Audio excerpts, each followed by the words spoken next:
Bismillahirrahmanirrahim. Assalamualaikum warahmatullahi wabarakatuh.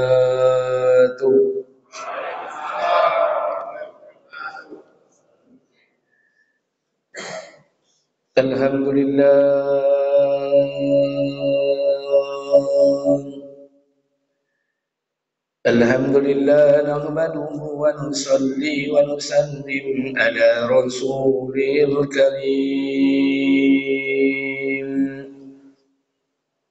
Asyhadu an la ilaha illallah wa asyhadu anna Muhammadan abduhu wa rasuluh. Faqala Allah Ta'ala fi kitabihil karim. A'udzu billahi samil alim minasy syaithanir rajim. Bismillahirrahmanirrahim. Ya bani Israil zkuru ni'mati allati an'amtu 'alaikum wa anni faddaltukum 'alal 'alamin. Wa qala an-nabi sallallahu alaihi wasallam an Utsman radhiyallahu anhu an-nabiy sallallahu alaihi wasallam khairukum man ta'allama al-Qur'ana wa 'allamahu. Wa qala aidan an-Nawfal ibn Muawiyah an-nabiy sallallahu alaihi wasallam innal ladzi laysa fi jawfihi shay'un min al-Qur'ani kal baitil kharib.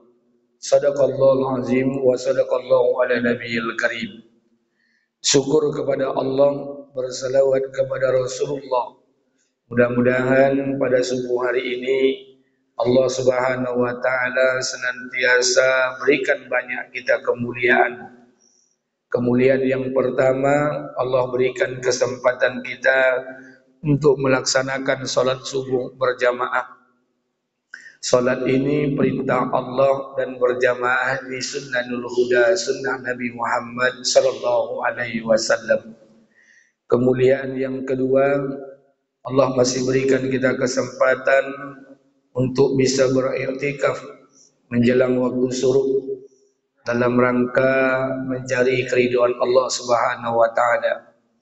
Kemuliaan yang ketiga, Allah Subhanahu wa taala masih berikan kita kesempatan untuk bisa bertemu kembali dengan minha arba'atul hurum, 4 bulan yang dimuliakan Allah di antara 12 bulan.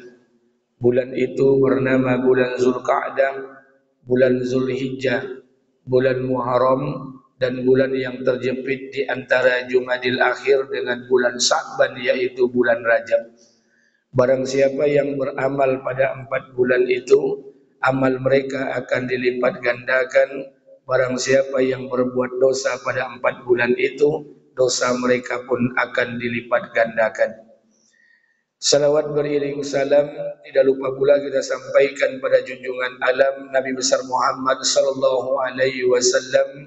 Allahumma shalli ala sayyidina wa nabiyyina wa habibina wa safiina wa zuhrina wa maulana Muhammad wa ala ali Muhammad.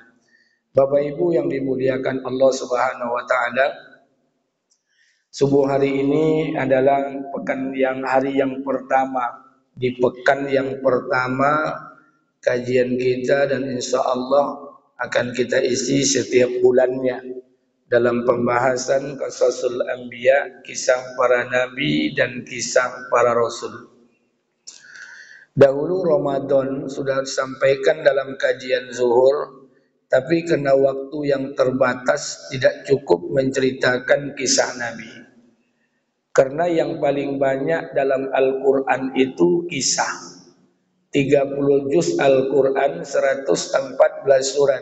Ada yang mengatakan 6.666 ayat. Yang paling banyak Allah ceritakan dalam Quran itu adalah kisah. Bukan hukum halal dan haram, bukan perintah dan larangan. Yang paling banyak Allah ceritakan kisah. Mestinya akal kita yang bodoh dan terbatas ini, kita akan berkata, kenapa Allah menceritakan paling banyak kisah? Kenapa tidak Allah ceritakan dalam Quran itu amal ibadah para nabi? Biar amal ibadah itu kita contoh dan kita tiru. Tapi yang paling banyak ternyata justru Allah menceritakan kisah-kisah dalam Quran yang paling banyak. Kisah-kisah itu diceritakan Allah dalam Quran bukan untuk nina bobok sebelum tidur, bukan untuk dongeng anak TK dan SD. Kisah itu sengaja diceritakan Allah dalam Quran agar kita hari ini meniru-niru, mencontoh-contoh perjuangan dan pengorbanan para anbiya alaihissalam terdahulu untuk kita buat pada hari ini. Dan bulan depan nanti kita akan mencontoh-contoh millata ala Ibrahim Hanifah. Kita mencontoh pengorbanan Ibrahim alaihissalam. Yang kedua, kenapa kisah ini paling banyak Allah ceritakan dalam Quran? Sekedar menyegarkan ingatan. Kita solat 5 waktu sehari semalam. Dalam solat itu jumlahnya 17 rakaat. Setiap rakaat kita baca satu surah namanya Al-Fatihah. Al-Fatihah itu rukun solat. Kalau bapak ibu solat tidak baca surah Al-Fatihah, solat bapak ibu tidak akan diterima Allah. Sama seperti perempuan hamil gugur kandungan sebelum melahirkan. Dalam surah Al-Fatihah ada ayat yang kita baca, ihdinas siratal mustaqim, siratal ladzina an'amta alaihim. Ya Allah, tunjukilah kami jalan orang-orang yang lurus sebagaimana jalan orang-orang yang telah Engkau beri nikmat. Jalan yang lurus dan jalan orang yang diberikan nikmat itu jalan siapa? Tidak ada jalan lain kecuali hanya ada 4 jalan saja. Jalan yang pertama minan nabiyin, jalannya para nabi, jalannya para rasul. Kalau tidak sanggup mengikuti jalan itu, wasiddiqin, ikuti jalan orang yang kedua, orang yang imannya betul kepada Allah. Kalau tidak mampu juga mengikuti jalan itu, wasuhada, ikuti jalan orang-orang yang mengorbankan harta dan dirinya untuk Allah. Kalau tidak juga ikut bisa mengikuti jalan mereka, wassolihin, ikuti jalan orang-orang soleh yang tidak bermaksiat kepada Allah. Di lain pada jalan 4 ini tidak ada jalan lain. Sekarang bagaimana kita akan mengikuti jalan para nabi sementara kisah para nabi pun kita tak paham? Maka kita akan bahas kisah satu persatu dari nabi dan rasulnya yang Allah Subhanahu wa taala turunkan ke muka bumi ini.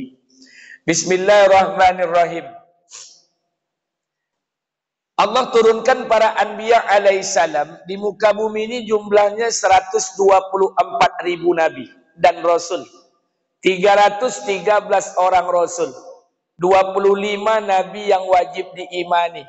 5 nabi ulul azmi. 1 khataman nabiyyin la nabiyya ba'da, baginda Nabi Muhammad sallallahu alaihi wasallam.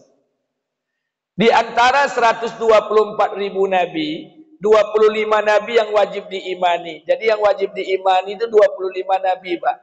Dalam Quran. Tapi Bapak mesti paham juga, dalam Quran itu Allah tidak menyebutkan hanya 25. Banyak nabi yang Allah sebutkan dalam Quran, tapi tak termasuk dalam 25 nabi.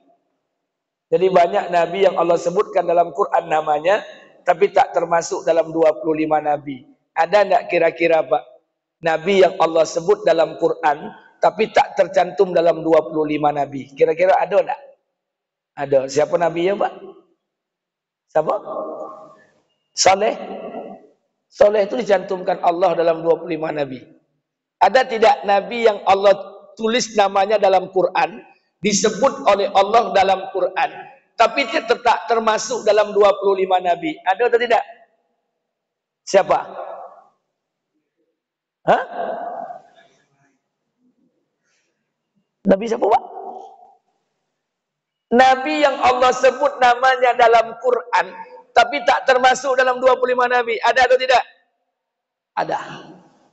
1 Sis alaihissalam. Sis itu Nabi Allah, namanya disebut 4 kali dalam Al-Quran, tapi tak termasuk dalam 25 nabi.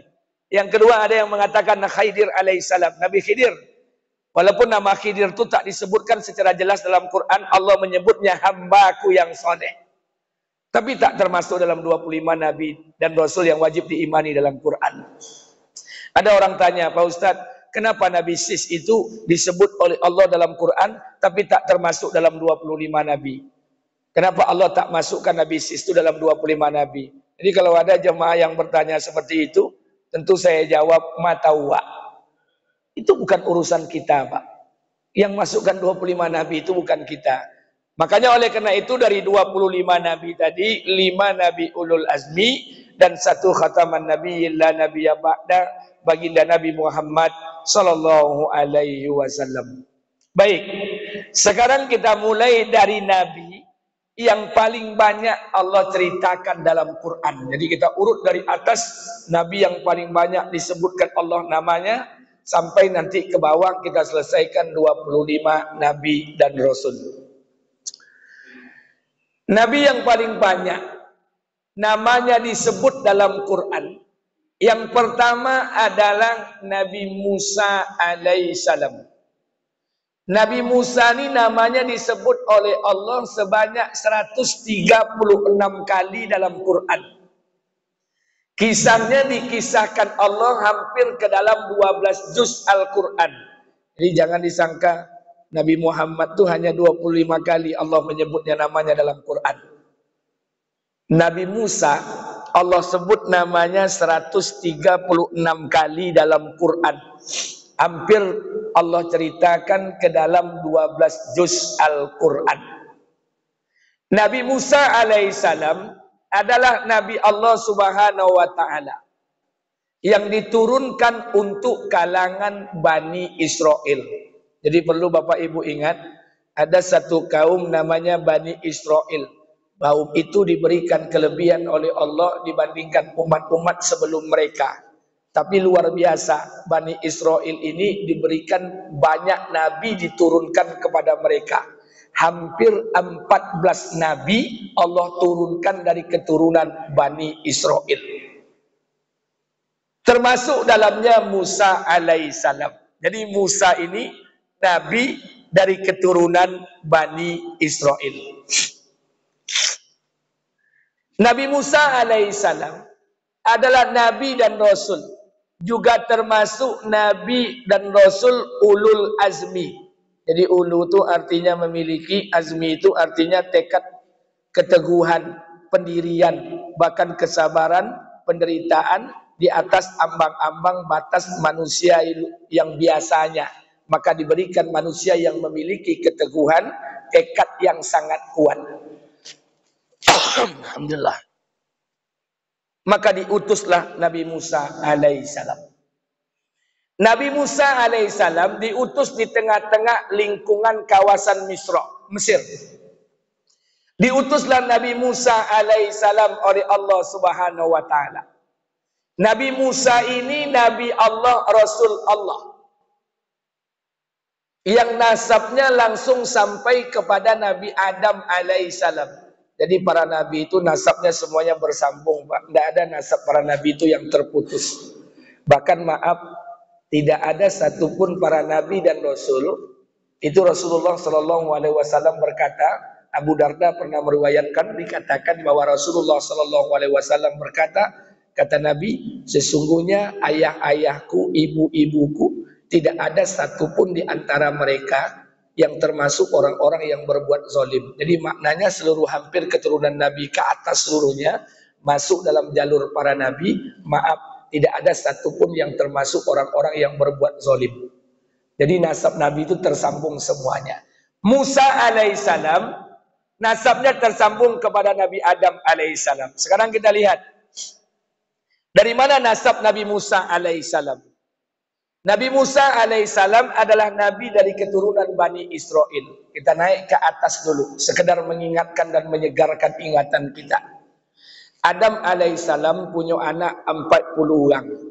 40 orang tadi, salah satunya diangkat jadi nabi, bernama Sis alaihissalam. Sis punya anak Anusi, Anusi punya anak Qainan, Qainan punya anak Mihlail, Mihlail punya anak Yarid, Yarid punya anak Idris alaihissalam.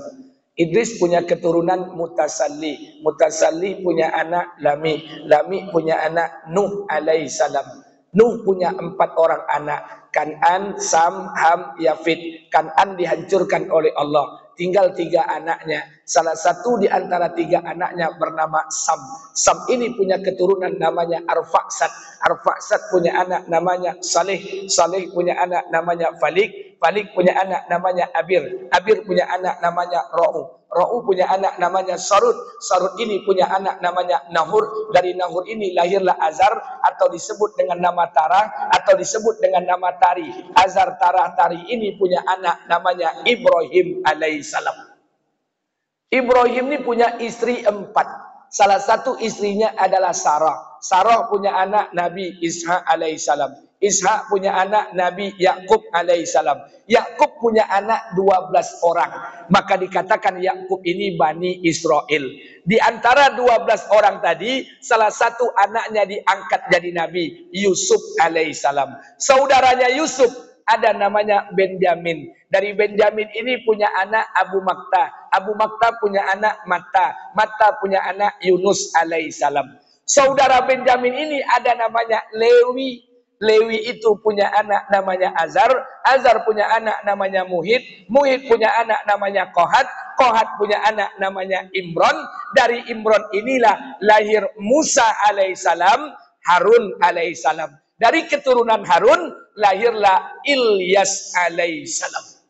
Maka dikatakan Ilyas bin Harun Musa bin Imron bin Kohat bin Muhid bin Azar bin Lewi bin Yakub bin Ishak bin Ibrahim bin Tara bin Nahur bin Sarud bin Ra'u bin Abir bin Falik bin Saleh bin Arfa bin Sam bin Nuh bin Lami bin Mutasalli bin Idris bin Yarid bin Mihlail bin Qainan bin Anusi bin Sis alaihissalam bin Adam alaihissalam. Ada yang bisa ngulang, Pak? Itu jalur nasab dari Nabi Musa alaihissalam. Makanya Musa itu lahir dari keturunan Bani Israel. Dari anak cucu keturunan Nabi Yakub alaihissalam. Musa itu yang memberi nama siapa? Ayahnya, omaknya, atau siapa yang beri nama Nabi Musa? Musa itu yang memberi namanya Fir'aun. Jadi Musa itu diberi nama oleh Fir'aun. Karena Musa itu dikatakan dalam Kisah Al-Anbiya yang dikarang oleh Al-Imam Ibnu Katsir, bahwa Musa itu berasal dari bahasa Ibrani. Mu itu artinya air. Sa itu dinisbatkan kepada tempat ditemukannya. Makanya Musa itu, mu itu bahasa Ibrani artinya air. Sedangkan sa itu dinisbatkan kepada tempat ditemukannya. Jadi bahasa Ibrani ini memang pendek-pendek. Kalau dalam bahasa kita hari ini mungkin mirip dengan bahasa Aceh mungkin, Pak. Karena bahasa Aceh itu kan pendek-pendek. Air I, kelapa U, air kelapa I U, pendek-pendek saja. Air I, kucing mi, kucing air mi I, pendek-pendek saja. Jadi mungkin mirip-mirip bahasa Ibrani, mungkin bahasa Aceh ini. Maka Nabi Musa alaihissalam diturunkan oleh Allah Subhanahu wa taala. Nama Musa ini disebut 136 kali. Quran surah Al-A'raf menceritakan 21 kali. Al-Qasas menceritakan 18 kali. At-Taha menceritakan 17 kali. Al-Baqarah menceritakan 13 kali. Dituangkan ke dalam 34 surat. 27 surat Al-Makiyah. 7 surat dalam surat Madaniyah. Diceritakan nama Musa, bahkan kisah Musa alaihissalam. Maka Allah ceritakanlah kisah Musa ini dalam Al-Quran. Nabi Musa diutus oleh Allah untuk pembebasan Bani Israel.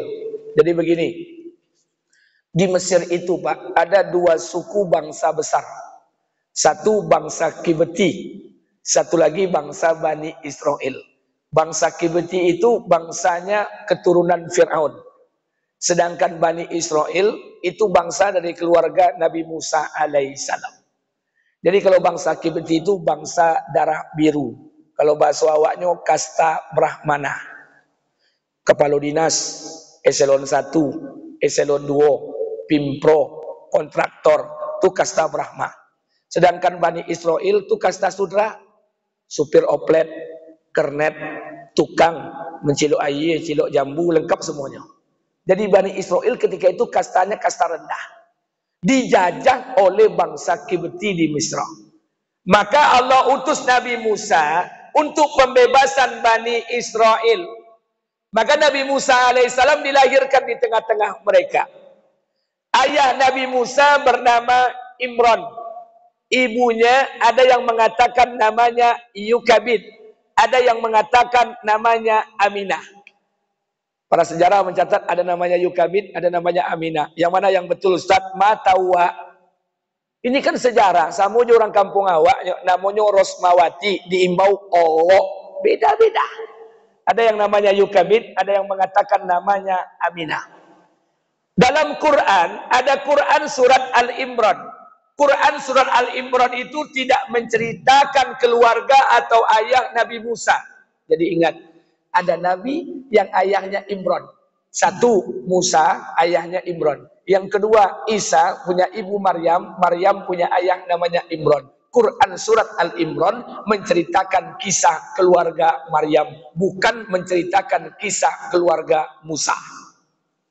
Maka diceritakan oleh Allah Subhanahu wa taala, ayahnya ini Imran, kemudian ada yang mengatakan Yukabid, ada yang mengatakan Aminah.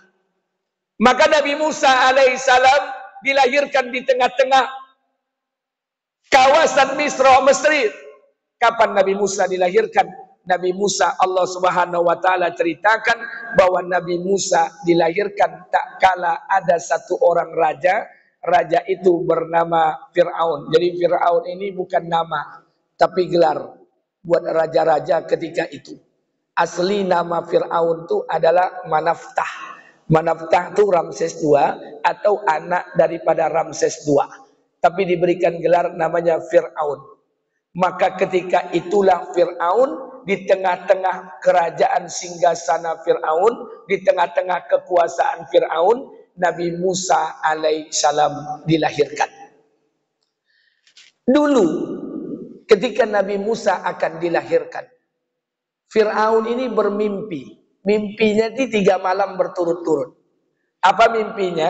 Ada bola api dari Baitul Maqdis menghancurkan seluruh kerajaan singgasana Fir'aun di kota Mesir. Kemudian mimpi itu datang setiap malam, seluruh manusia mati. Yang selamat itu hanya ada kelompok kecil dari kalangan Bani Israel. 3 malam berturut-turut mimpi ini Pak. Kemudian Fir'aun gelisah. Dia kumpulkan seluruh bala tentaranya, para penasihat-penasihat spiritualnya, tafsir-tafsir ahli mimpinya dikumpulkan. Dia ceritakanlah mimpi itu. Saya bermimpi 3 malam berturut-turut, ada bola api dari Baitul Maqdis datang ke singgasanaku, menghancurkan seluruh kerajaanku. Seluruh kita mati. Yang tinggal hanya satu saja, kelompok kecil dari kalangan Bani Israel. Maka bermusyawarahlah para tafsir ahli mimpi Fir'aun ini. Maka didapatlah sebuah kesimpulan bahwa tafsir mimpinya ini akan lahir satu orang bayi dari kalangan Bani Israel yang akan menghancurkan singgasana engkau. Ketika itulah Firaun mengumumkan keputusan, membuat sebuah keputusan. Seluruh bayi laki-laki yang lahir dari keturunan Bani Israel, seluruhnya bunuh. Di saat itulah Nabi Musa dilahirkan. Maka Allah Subhanahu wa taala ceritakan, "Wazkur fil kitabi Musa, innahu kana mukhlasa wa kana rasulan nabiyya." Dan ceritakanlah hai Muhammad tentang Musa dalam kitab, dalam Al-Qur'an, dan dia orang yang terpilih dan juga rasul dan para nabi. Allah ceritakan dalam Al-Qur'an. Bahkan Allah Subhanahu wa taala katakan, "Wa hal ataka hadisu Musa?" Hai Muhammad, telah sampaikah kepada kalian? Apakah telah sampai kisah Musa kepada kalian? Nabi Musa alaihissalam dilahirkan di tengah-tengah. Fir'aun membuat keputusan akan membunuh setiap bayi laki-laki yang lahir dari keturunan Bani Israel. Saat itulah Nabi Musa dilahirkan. Musa ini berapa orang adik-beradiknya? 3. Kakak Musa yang pertama namanya Maryam. Yang kedua pendapat para sejarah, yang kedua adalah Harun, yang ketiga adalah Musa. Pendapat yang kedua, Maryam yang pertama, Musa yang kedua, Harun yang ketiga. Para sejarah lebih condong kepada Musa ini adalah anak yang paling kecil. Sedangkan Harun itu adalah abang daripada Nabi Musa, saudara Musa alaihissalam. Ibu Musa ini ibu yang paling beruntung di muka bumi. Kenapa ibu yang paling beruntung? Tidak ada ibu yang paling beruntung di muka bumi ini kecuali ibu Nabi Musa alaihissalam. Kenapa ibu paling beruntung? 124.000 hanya ibu Nabi Musa yang paling beruntung di muka bumi ini. Kenapa? Ini ibu melahirkan 2 anak laki-laki, kedua-duanya diangkat jadi nabi dan rasul. Tidak ada manusia, Pak. Tidak ada ibu yang melahirkan anak, semua laki-lakinya diangkat jadi nabi. Paling-paling Hajar punya anak 1, Sarah punya anak 1. Ibu Musa punya anak 2 laki-laki, kedua-duanya diangkat jadi nabi dan rasul. Ibu yang paling beruntung di muka bumi ini. Maka saat itulah Nabi Musa alaihissalam dilahirkan oleh Allah Subhanahu wa taala. Dalam kondisi kecemasan, ibu Nabi Musa alaihissalam di saat Fir'aun membuat keputusan mencari setiap wanita hamil, akan membunuh setiap bayi laki-laki yang keluar dari keturunan Bani Israel karena akan mengancam keselamatan singgasananya. Saat itu Musa dilahirkan. Fitrah satu orang ibu takut. Jadi kalau ibu melahirkan anak di saat pemerintah mengumumkan akan membunuh setiap bayi yang akan dilahirkan, itu perasaan manusiawi kita. Fitrah kita takut. Ibu Nabi Musa ini cemas akan keselamatan anaknya. Maka ketika itu Allah Subhanahu wa taala telah katakan dalam Al-Qur'an, Allah berikan petunjuk, Allah ilhamkan kepada ibu Musa. Apa kata Allah? Iz auhayna ila ummika ma yuha. Kami telah ilhamkan kepada ibu Musa. Kami ilhamkan kepada Yukabid. Kami ilhamkan kepada Aminah. Diberikan petunjuk. Jadi kalau Allah sudah berikan petunjuk, tidak ada lagi yang bisa menghalanginya. Apa kata Allah? Wahai ibu, ketika Musa dilahirkan, kalau susuilah anak ini. Diperintahkan oleh Allah untuk menyusuinya. Kalau kau takut akan keselamatannya, hanyutkanlah dia. Kata Allah, dia akan ditemukan oleh musuhku dan musuhnya. Musa itu akan kami kembalikan kepada engkau. Pelajaran yang pertama. Rupanya Pak, mimpi Fir'aun itu menjadi sebuah petunjuk. Jadi jangan pernah disepelekan mimpi, Pak. Karena untuk para nabi, mimpi itu termasuk salah satu tanda-tanda nubuah. Ibrahim bermimpi, Yusuf bermimpi, hampir semua nabi itu bermimpi. Jadi kalau untuk para nabi ini tanda-tanda nubuah. Kalau untuk Fir'aun, tanda-tanda Allah berikan petunjuk buat mereka. Jadi mimpi itu jangan disepelekan, karena mimpi itu boleh jadi tanda-tanda nubuah.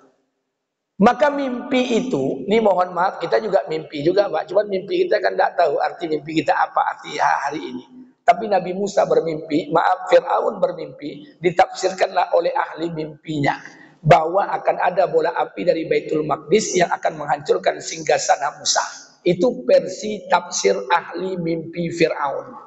Kalau kita mimpi hari ini Pak, tidak perlu cari tukang tafsir. Cukup duduk di kedai kopi, ada buku tafsir mimpi namanya.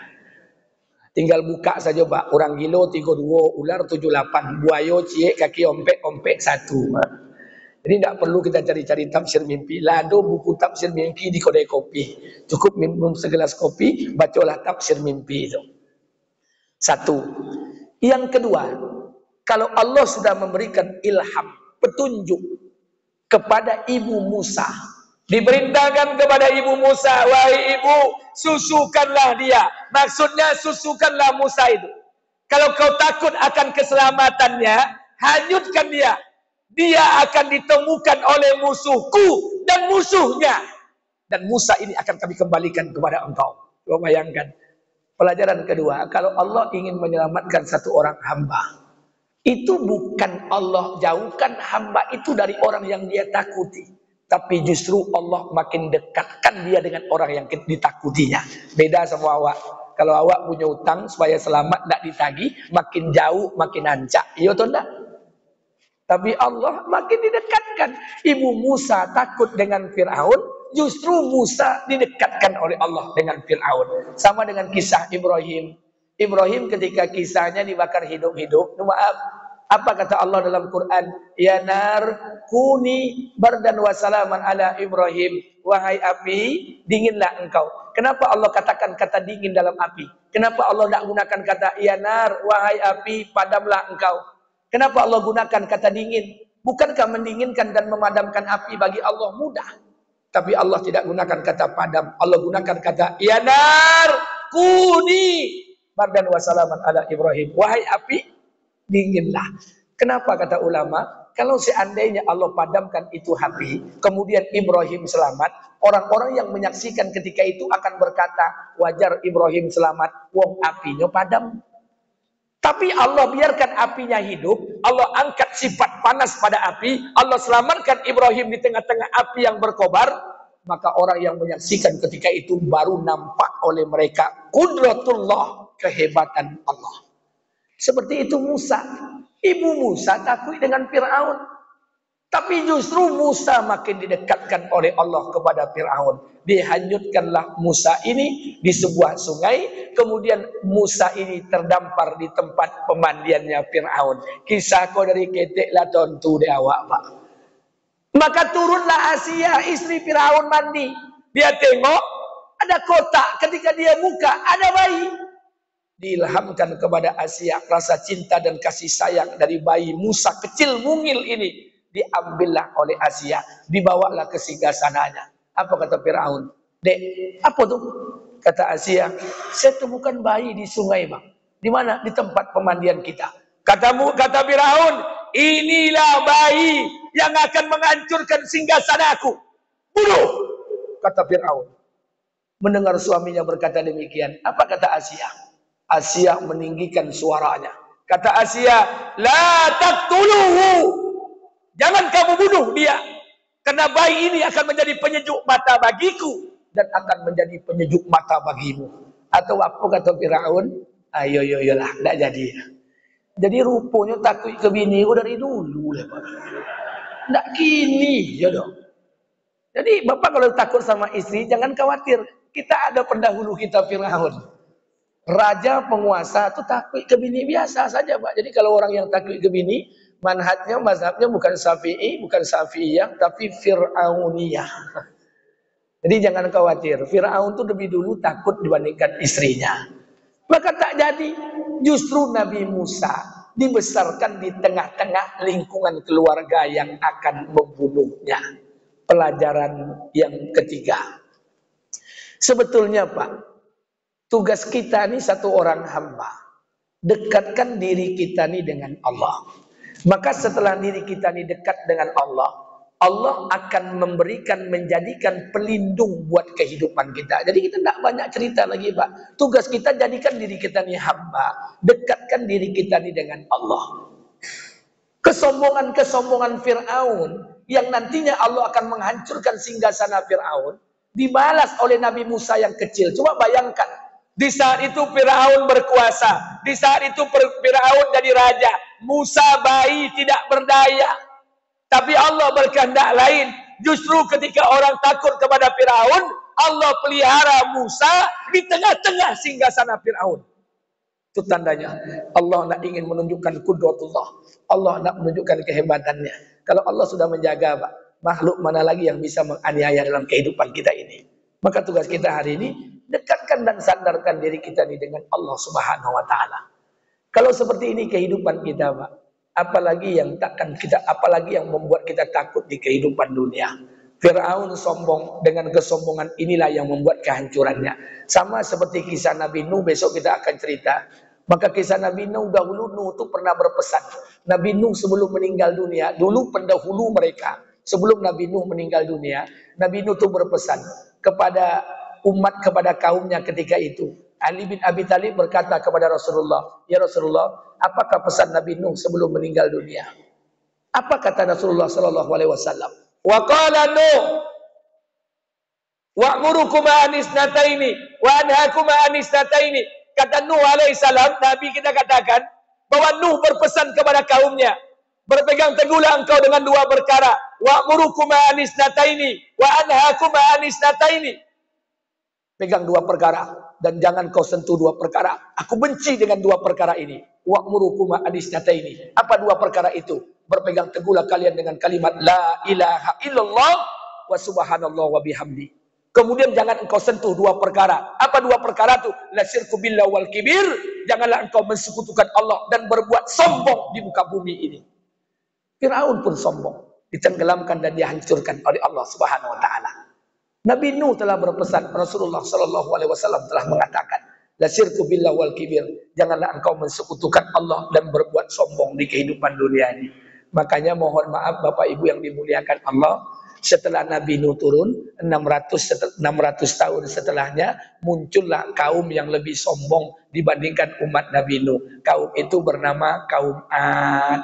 Kaum Ad itu umatnya Nabi Hud. 600 tahun setelah kematian wafatnya Nabi Nuh alaihissalam.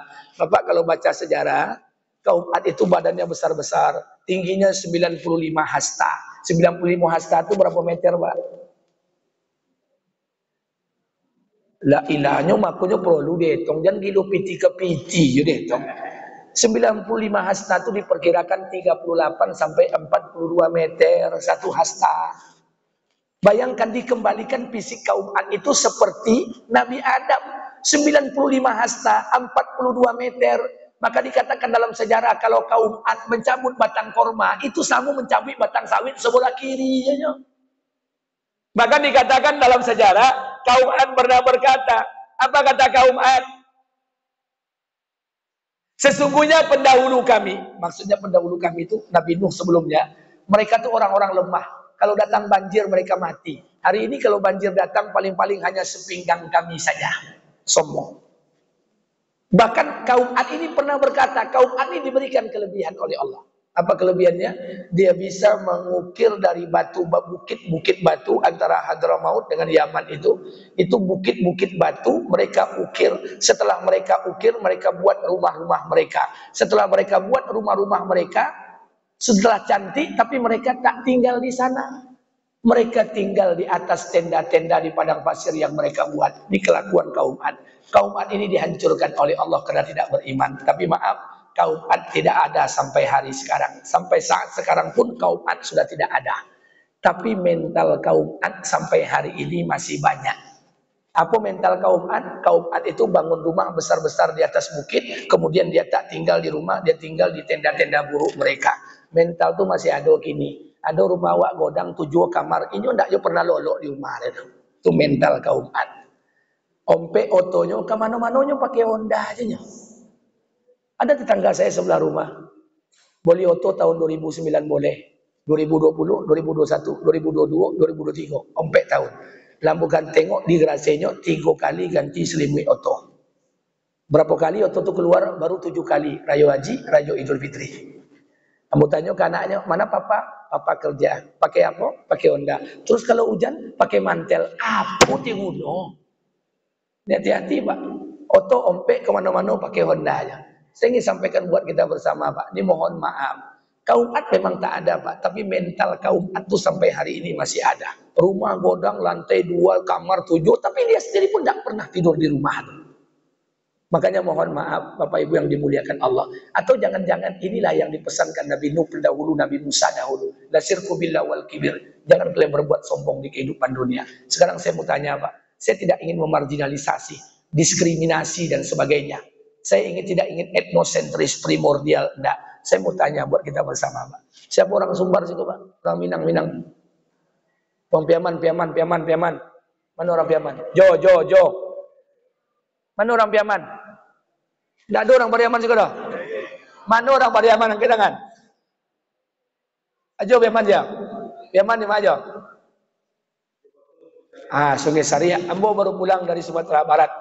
Mulai dari Pariaman, Singgyang, mulai dari Agam, Tiku, Kabai Batu Sangka, Simpurui, Pagaruyong, sampai Payakumbuh, Suluki, Kototonga, Mahe, Buta Sado, sampai ke Padang dan sebagainya. Tablik Akbar situ. Nah, orang Payaman kok, orang Sumatera Barat, Rayo Patang, setiap Rayo Idul Fitri, itu yang paling banyak mudik itu orang Sumbar. Iya atau enggak? Iya. Di antara orang Sumbar itu, yang paling banyak pulang kampung itu Piaman. Bapak Ibu kalau rayu ke situ, bukan tablik akbar. Halal bihalal. Kalau rayu pertama sama rayu kedua, ibu pulang ke Pariaman, tidak akan bisa lah lu otoro iyo tidak je. Panu. Setelah mu teliti, rupanya bukan orang Pariaman dan paling banyak pulang kampung. Yang paling banyak pulang kampung rayu itu oto orang Pariaman. Nah, bukan orang Pariaman, kawan ambo sebelah rumah, Pak. Ustaz, ambo ni pulang kampung, Ustaz. Sama pulang kampung, Pariaman. Ayolah, sama siapa pulang? Orang rumah ambo, anak berdua. Kami berampek ni pulang. Pakai apa? Pakai Innova, Ustaz. Oh, iyalah, maaf lahir batin. Iyo. Tu di rumah, Pak Jero, Apanza, sama Jimmy. Ada ampek boleh baca roh? Hendak beko ada supir tu dan kami bawa ampek oto tu, beko diantaranya ke Pariaman. Dan pulang berampek, oto nanti mulap. Ambo tanya, guna. Saya mau tanya apa guna? Dan pulang bompeknya, oto nanti bola 8. Nasilku bila wal kibir. Sombong. Kita mau apa, Pak? Kita minta pengakuan status sosial. Onde sultan gola sukses mana pulang di rantau mah pulang oto 7 memacik kapalonyo dipakan awak sangko kepala dinas rupanya tukang pangke. Saya mau tanya, Pak. Kalau piti untuk hidup makan sebulan 2 juta cukup, tapi 20 juta untuk gaya hidup tidak akan pernah cukup. Dia membuat hidup kita susah tuh, Pak. Saya mau tanya apa aja? Banyak mana oto pulang kampung aja. Sampai nak muat parkir aja. Nak merangkit 3 oto 10 tiba. Atau jangan-jangan ini yang diamanakan Nabi Nuh alaihissalam, nasirku billah wal kibir. Makanya hidup kita tuh susah, Pak. Seboleh bulan mengake mencari piti, kemudian pulang merental oto. Abi rayo seminggu sakit lo kepala piti letan deh. Saya mau tanya, apa yang kita cari, Pak? Kalau memang bisa pulang pakai Honda, kenapa pulang tak pakai Honda? Kalau bisa pulang numpang pakai bus gratis, kenapa tidak pulang pakai gratis? Kenapa mesti memaksakan diri? Ini yang terjadi, Pak. Tapi saya tidak mau menyalahkan, yang saya nampak cuma itu. Tempat lain mungkin banyak. Maka oleh karena itu, Bapak Ibu yang dimuliakan Allah, saya minta pesan kepada kita bersama. Kalau 2 juta untuk hidup cukup, tapi 20 juta untuk gaya hidup lifestyle tidak akan pernah cukup. Sampai kapan kita hidup seperti ini, Pak? Makanya hidup kita tidak pernah tenang, tidak ada kegelisahan. Ini yang terjadi. Orang-orang sebelum kita, termasuk orang-orang sebelum Nabi Musa, memiliki sifat sombong. Dan kesombongan itulah yang akan menghancurkan kehidupan mereka. Jadi tidak perlu lagi kita biasa-biasa saja. Hidup ini qanaah saja. Alhamdulillah, saya mau bertanya, Pak, jemaah haji yang berangkat di Darul Aman ini berapa orang? Berapa? 8 lah berangkat, tolong. Baik, kita berdoa kepada Allah Subhanahu wa taala. Semoga jemaah haji yang akan berangkat tahun ini khusus Masjid Darul Aman pergi dalam keadaan selamat, pulang membawa haji yang mabrur dan mabrurah. Amin. Kemudian bagi yang belum berangkat kita pasang niat, Bapak Ibu pasang niat untuk bisa melaksanakan, kuatkan niat untuk bisa haji dan umroh pada tahun yang akan datang. Persoalannya lama, 10 tahun, 15 tahun, 20 tahun, itu bukan urusan kita. Ayo, salah satu ibadah yang diatur oleh negara adalah ibadah haji. Biarkan saja. Alhamdulillah beberapa tahun yang lalu saya baru pelunasan ibadah haji, pelunasan porsi haji, saya lunaskan semuanya bersama istri saya. Tapi saya tengok porsinya, saya berangkat 2039. Berarti umur ambo kini 41. Diperkirakan umur 60 tahun ambo berangkat. Itu kalau sehat. Akhirnya saya bilang sama istri, Dek, umur 60 perkiraannya. Lakan dokek nak pensiun baru awak berangkat. Akhirnya saya bawa istri saya dijumpa dengan notaris. Kenapa kita ke notaris? Ikut sajalah. Di notaris buat perjanjian. Apa perjanjiannya? Kalau bini ambo, maaf, kalau ambo meninggal dunia, kemudian bini ambo belaki baru, maka jatah haji ambo hadiahkan kepada anak jantan ambo. Kalau seandainya bini ambo wafat, ambo pastikan ambo kawin lo balik. Tentu iyo ndak mungkin ndak. Tapi jatah haji bini ambo sampaikan untuk anak perempuan ambo dibuat depan notaris. Kok depan notaris nak jole barang deh. Beko dan mati kau naikkan haji laki baru sakit hati dia. Buat notaris. Kena mohon maaf saya ingin sampaikan buat kita bersama. Tugas kita tanam padi, kasih air, kasih pupuk. Urusan padi tumbuh, buah tumbuh, bukan urusan kita. Urusan Bapak Ibu, tanam DP haji, porsinya lunaskan. Urusan kapan berangkat, bukan urusan kita. Kalau umur kita panjang, diberangkatkan oleh Allah. Kalau umur kita pendek, belum sempat berangkat haji, mudah-mudahan pahala haji umroh Allah berikan kepada kita. Amin. Maka oleh karena itu Bapak Ibu yang dimuliakan Allah, terakhir saya ingin sampaikan buat kita bersama kepada Bapak Ibu yang dimuliakan Allah, ini baru kisah kita sampai dengan Musa dilahirkan. Barulah nanti bulan depan kita bicara Musa dibesarkan di singgasananya dan berdakwah kepada kaumnya dalam pembebasan Bani Israel. Kelahiran Nabi Musa saja telah membuat ketakutan di kalangan pemerintahan kerajaan Fir'aun ketika itu. Kalau Allah sudah memilih satu orang hamba, maka Allah bertanggung jawab untuk menjaga hamba itu. Maka tugas kita hari ini, dekatkan diri kita dengan Allah, selalukan jadikan diri kita ini hamba yang taat kepada Allah. Maka segala keperluan kehidupan kita ini akan menjadi tanggung jawab Allah Subhanahu wa taala. Mudah-mudahan ini berkah buat kita bersama. Sebelum saya tutup, saya berikan kesempatan kalau ada yang mau ditanyakan, saya persilakan dengan segala hormat. Silakan, Mbak.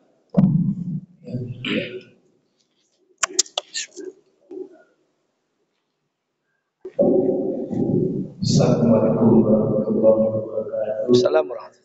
Pertanyaannya sedikit biasa. Apa sebenarnya skenario Allah untuk menegakkan bayi Musa ke lingkungan musuhnya sendiri? Saya sampaikan. Baik. Ada yang lain? Yang lain mungkin adalah Bapak masih ada yang ingin bertanya? Baik. Apa skenario Allah sehingga Allah tuh bisa menyelamatkan Nabi Musa, sehingga Musa itu diletakkan di tengah-tengah daripada singgasana Fir'aun. Sebetulnya nanti kita akan cerita banyak tentang kisah-kisah Nabi lain. Coba bayangkan. Sebetulnya Allah tuh ingin melihat kudratullah, ingin memperlihatkan kehebatannya. Allah ingin menengokkan kekuasaannya. Karena kalau Nabi Musa ini dibawa pergi jauh-jauh, kemudian selamat, itu biasa. Tapi Nabi Musa justru didekatkan kepada orang yang dibunuhnya. Kemudian Allah jaga, Allah ingin tunjukkan kudratullah, kehebatannya. Agar orang tahu, inilah Allah. Kalau Allah sudah menjaga satu orang hamba. Dan cerita ini banyak diceritakan Allah dengan kisah-kisah yang lainnya. Dalam kisah Nabi Isa nanti diceritakan Allah. Dalam kisah Nabi Ayub diceritakan Allah. Dalam kisah Zakaria diceritakan Allah. Allah ingin tunjukkan kehebatannya. Kalau untuk menjaga satu orang hamba. Makanya berbeda. Allah tuh bisa berbuat dengan sebab. Tanpa sebab. Atau bertentangan dengan sebab. Dengan sebab awak makan konyang, itu dengan sebab konyang makan. Tanpa sebab tidak makan bisa kenyang. Allah ceritakan kisah Ashabul Kahfi. Kemudian ada lagi berlawanan dengan sebab. Nanti kita bicara kisah Nabi Nuh. Nabi Nuh itu membuat kapal. Ketika dibuat kapal, seluruh kaum Nabi Nuh itu membenci Nabi Nuh. Maka naiklah semua kaumnya ke atas kapal, tak ciri dalam kapal. Dibuangnya kotoran. Saking ingin mempermalukan dan menghina Nabi Nuh. Tapi apa yang Allah buat keputusan ketika itu? Allah datangkan satu wabah, Allah datangkan satu penyakit di kaum Nabi Nuh. Penyakit itu tak ada obatnya kecuali mandi dengan kotorannya sendiri. Lumbo-lumbo lu naik mandi dengan kotorannya. Allah berikan cara bertentangan dengan sebab. Itu suka-suka Allah. Makanya Allah tuh ingin menggambarkan kepada kita. Maka apa skenario Allah sebetulnya? Kenapa Musa itu diselamatkan? Justru diselamatkan di tengah-tengah singgasana Fir'aun. Biar orang tahu hari ini. Biar kita paham.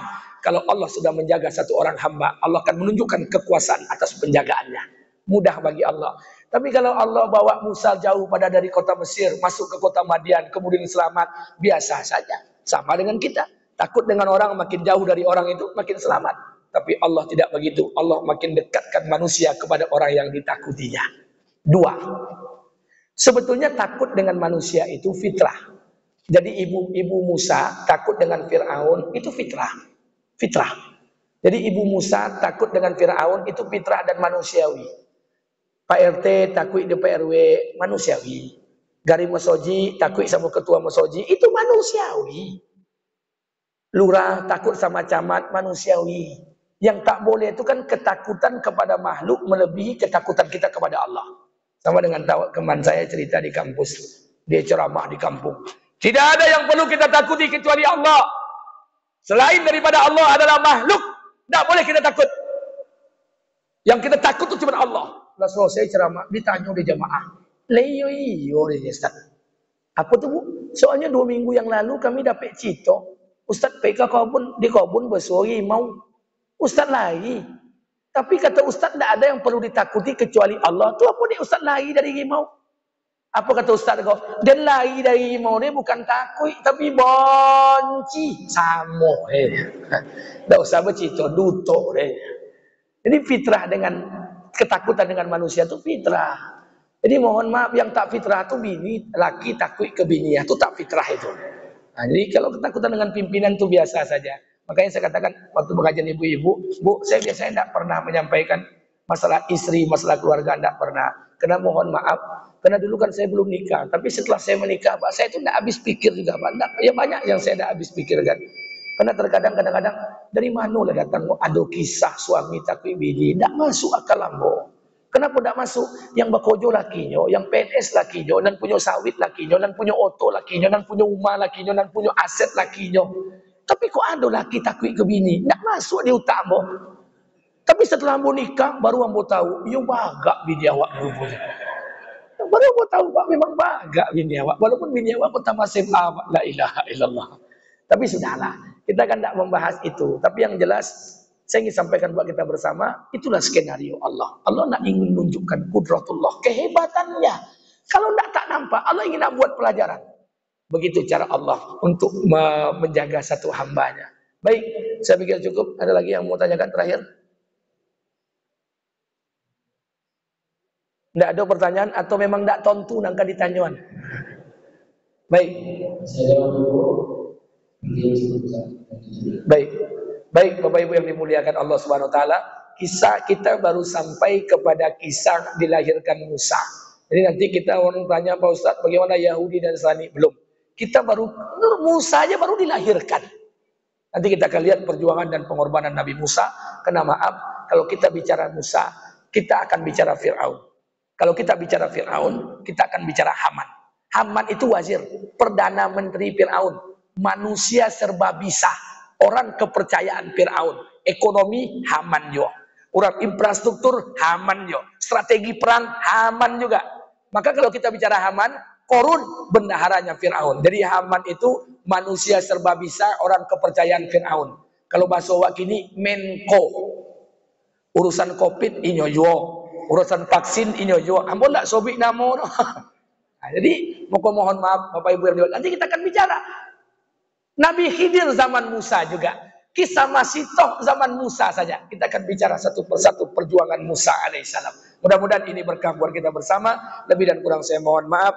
Astaghfirullahalazim. Allazi la ilaha illa wal hayyul qayyum wa atubu ilaih. Astaghfirullahalazim. Allazi la ilaha illa wal hayyul qayyum wa atubu ilaih.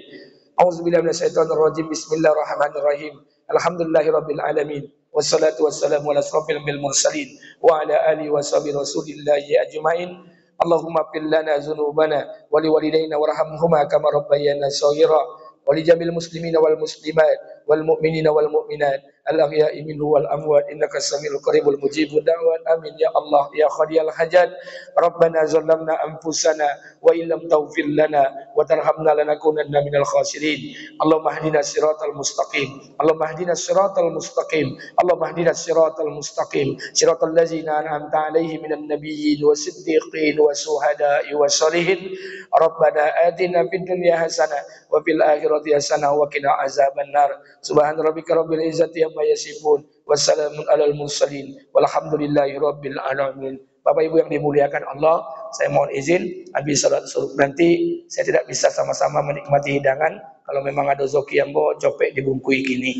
Karena jam 8 ada acara di Pondok Pesantren Al Faruqi. Saya ngisi acara di sana haflah perpisahan santriwatinya. Lebih kurang mohon maaf. Assalamualaikum warahmatullahi wabarakatuh.